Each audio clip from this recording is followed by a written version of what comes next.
Hi everyone, hope you are doing well from wherever you're watching this channel, depending on your time zone.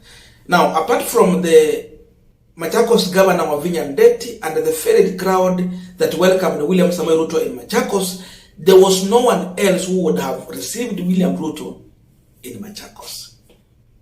But then, if you listen to the activity that was happening in the meeting that Ruto held in Machakos, it actually just backfired. Ruto faced resistance, even from the people who were hired to attend his own event. There was a lot of resistance. There was a lot of heckling in that meeting. Just look at this. We have UDA governors elected in Ukambani region who actually attended the event. Kama ulikuwa elected in Kitui, ikuwe ni Makueni, ama ni Machakos, they all attended that event because their party leader was there. So one MCA stood up and he was now giving some of the requests they are making to the national government, directly requesting from one William Samoei Ruto. And if you check on the issues she was raising, from salary and the grants, no one was in agreement with the UDA MCS. UDA MCA was heckled in front of William Samoei Ruto, and Ruto had nothing to do at that moment. It tells you how Kenyans are so much angry with this government. She was addressing the issue of MCA salaries being increased, the allowance, the ground. They are also looking for the ward bursary. First of all, listen to her, then from here we're going to continue with this discussion to understand why the ground was resistant to one William Ruto and his people in Machakos. Visited the office of the deputy president. We were able to discuss them and he was very receptive, but I just want to repeat them for your sake, Your Excellency.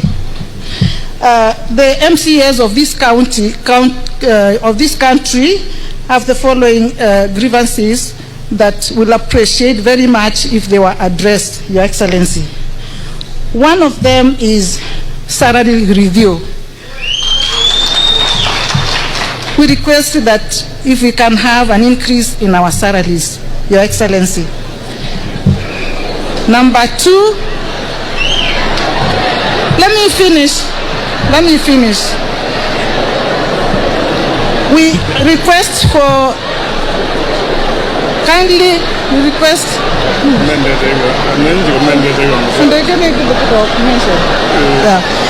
Your Excellency, we kindly request that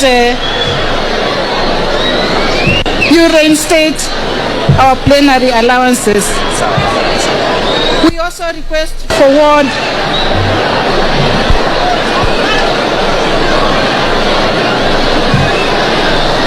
we request for ward affirmative fund. We are also requesting for mileage and office imprest to be reviewed. We are asking the government also to look into the matter of double taxation of car reimbursement.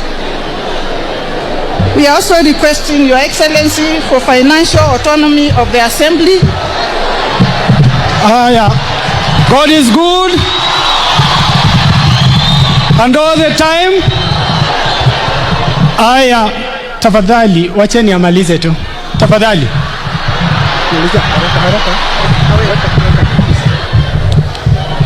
Thank you very much. I'm just winding up. We have just one more. We are also requesting for pension for the members regardless of the term they serve. Your Excellency, that is all my request. And my prayer is that God grants you Solomonic wisdom to lead this country to the heights they have never seen before.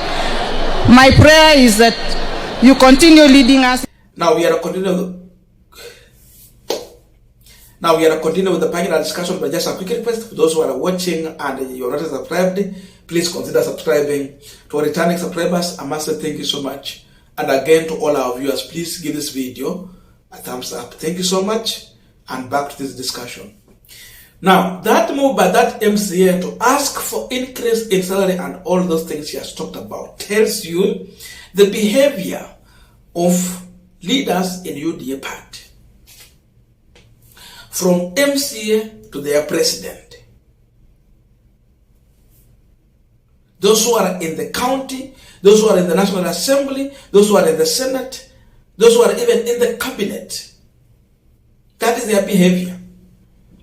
Because you cannot imagine of any elected leader coming out to request government to increase their salary when they are well aware that civil servants are yet to get their salary. Today is date 18. It means they will be turning 2 months without a salary. But this MCA has the guts to ask William Ruto to increase their salary. She's talking like this, but yet the county of Machakos, the county of Kitui, the county of Makueni is yet to get their 3 months county disbursement. The county operation has been paralyzed. They cannot do anything. Hata wana mafuta kwa gari. Hawawezi, hakuna magari ya county sasa saizi yatatembea. But she's busy asking for own personal interest as MCS. Ruto was very ashamed. That was an UDA MCA, not a wiper, not an Azimio. UDA. Instead of asking William Ruto, when are you going to give our governors money to the county so that activities can continue to run in counties, she's asking for increase in salary and other grants. As we are talking now, we don't have medicine in hospitals. Remember, health is a devolved function.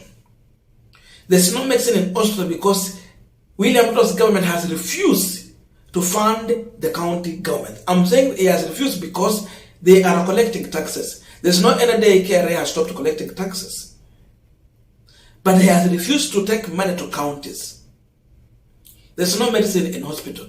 Instead of telling William Ruto, we don't have medicine in hospital, our people are suffering. She's thinking about themselves. That's why you're on your UDA. That is the real image of UDA party. You can see those elected in that party, they're now talking to their leader, who was busy listening. If it was not the disruption from the people from behind, William Ruto was going to agree with that MCA. But people were not comfortable.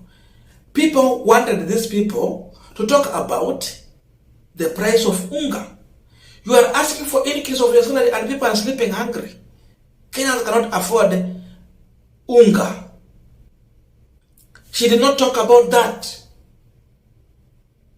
So it was a UDA affair. And this is the real image of UDA. They don't know that people are not affording food. Why was she not talking about reducing the price of unga to 100? So she is representing who?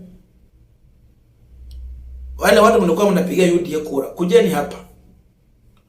Unahitaji kikao hapa mtuambie hii maneno. So she's not representing the people who voted for her and those who voted for William Ruto, those who voted for UDA party. People are hungry. So you will lack medicine in the hospital, you will sleep hungry, you will not get services in the county offices. But no one is addressing this issue. William Ruto's entry in Machakos was a good time for the people of Machakos to tell William Ruto they need medicine in their hospital. Right now, doctors have grounded their tools. You get to hospital, no one will attend to you. Leave alone the medicine. No, there's no hospital. There's no doctor in the hospital now. So what are you saying? She's not telling Ruto to address the issue of doctors to get their salary. Health workers need salary for them to continue working. Imagine county staff who are earning mshahara ya elfu kama 50, 20, 100, watu wa 20,000 hawajapata mshahara. This MCA who is earning more than 300,000 salary is telling William Ruto to increase her salary. These other people are yet to get anything. What message is she telling Kenyans? The only message I'm getting from here is that UDA regime will only understand the language of mass action. There's no any other language these people will understand. That's why they cannot even speak for the people. They speak for themselves. Their own personal interest always supersede the interest of the common mwananchi. That has manifested clear in her speech. But then if William Ruto is a leader, he should be listening to the voice from the background. Why were the people murmuring? Why were the people rebuking that MCA? Why were they making noise? Why was the ground not comfortable with that MCA? It tells you what Kenyans think about the Kenya Kwanza government. So it means these people are rejecting those proposals, so they reject UDA party. And that is the real situation on the ground. That's the truth. When the Mount Kenya region is all about appointment, and those who have been in the UDA, those who have been likely to get position in the UDA government, those are the people that Rigathi Gachagua will speak for. Anywhere, they will parade those who have been appointed in those government positions. What about the common mwananchi who cannot get services in the county because the health worker has not been paid? Governor cannot run development in the county because Ruto has refused to give them money. Now, the government officers might not operate because Ruto has refused to give money to civil servants. Then someone is asking for increase in salary. We are lost. And this is the real image of UDA party. I don't know your views, but let us meet in the comment section for continuation of this conversation. Otherwise, thank you so much for listening to me up to this far. May good God bless you and see you in our next video.